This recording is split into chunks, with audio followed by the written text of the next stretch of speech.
NiJaree Canady left Stanford. She now plays for Texas Tech, and really fun player. I mean, this is a girl that's maybe the best pitcher in baseball. When she left Stanford, it was really, really crazy because she had taken them 2 years. She was a really, when she entered the transfer portal, everyone was excited. Everybody wanted her. Her agents were asking for like $400,000. She ends up getting $1 million at Texas Tech. And the way Jerry Glasgow recruited her was like he did. Everyone was focused on her pitching. He really focused on her hitting.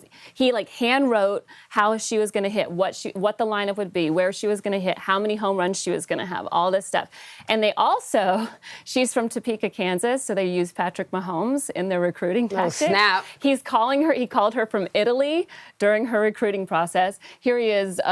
This went really viral, where he's like watching her while he's shooting a commercial. He's watching her in the World Series. Wow, that's crazy. Huge fan of hers, and so she is the first $1 million player in softball. She got $1.05 million. $50,000 of that went to her living, and $24 went to her jersey. That is so insane. So crazy. So wild. Yeah, we've really seen the Red Raiders are one, for example, the investment in women's sports, and especially with softball. We showed it on the show last week about the investment in the locker rooms. Those are shiny, shiny locker rooms for those women playing softball. Yeah, they're shiny locker rooms because they got some shiny players. And NiJaree. Yeah, man, NiJaree, I'm telling you, she's a game changer. First of all, if a player leaves a team and goes to another team, that team is instantly good. That's what a game changer means. If people say game managers and game changers, and you heard these terms, the game changer changes the game, and that's exactly what NiJaree. That's what she is, man. Okay, so Smart listen, lady. NiJaree has a ton. You guys, I like to follow the money, so we're going to follow the money for NiJaree, and she has a lot of sponsorships.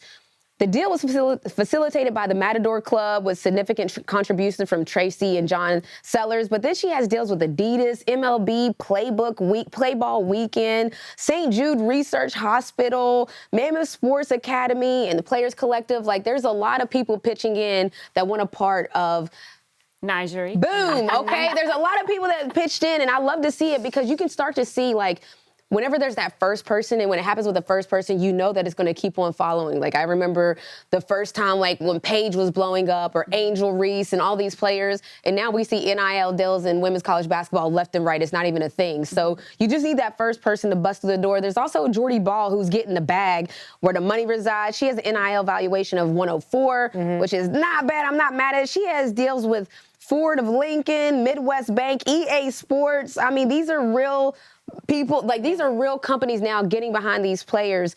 And speaking of who's still in there, I was just curious because somebody in our meeting had said that Stanford leads Division I programs in the most championships, right? So Stanford has 136, but some teams that are in there. So with this softball run, this is a tight race. UCLA has 125 D1 NCAA championships, and these stats are as of January 25th, 2025. I'm making sure that January 25th, 2025, Stanford number 1 with 136, UCLA 125, USC at 113. And then I was just curious. I was like, where's UConn? Yeah, where's UConn? Where's UConn? 12. Okay, we had more than that. We had 25. Okay. And 18 of them are from basketball. Yeah, it's crazy. Wow, really? Yeah, 18 from basketball. So you know what I'm saying? We don't really softball. I think we were solid this year at softball. We're solid every year in hockey, but we got to get it. We got to pick it up. All right, UConn, we got to pick it up. We're losing real bad in the real race. We are seeing across the board investment in women's sports. We've seen it here with the Miller Lite Studio. We see it from Sephora and from Toyota, et cetera. But look at this, you guys. Money is coming to women's sports across the board. Glossier, like I said, ELF has always been a part of it. They're now investing in the WSL, Ally.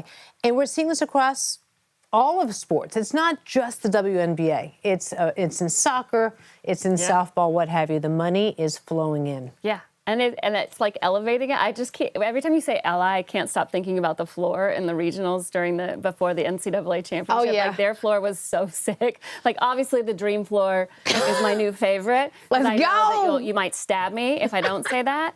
But I thought the Ally floor was like No, but to that point, I think that a lot of people, when you talk about that companies investing, it's just obviously because now there's like people realize there really is a return on investment. For a while there, women's sports had to like show the numbers, show why, show the following, show the social following, show the people, the viewership. But now I think it's like what's understood ain't got to be explained. Like the companies get it and the money's following and you see People it. are investing. Just recently, the Liberty sold some shares for $450 million. That was the valuation of that money coming in for a team that just won its first championship last year. But watch new episodes of Women's Sports Now every Thursday on Roku channel.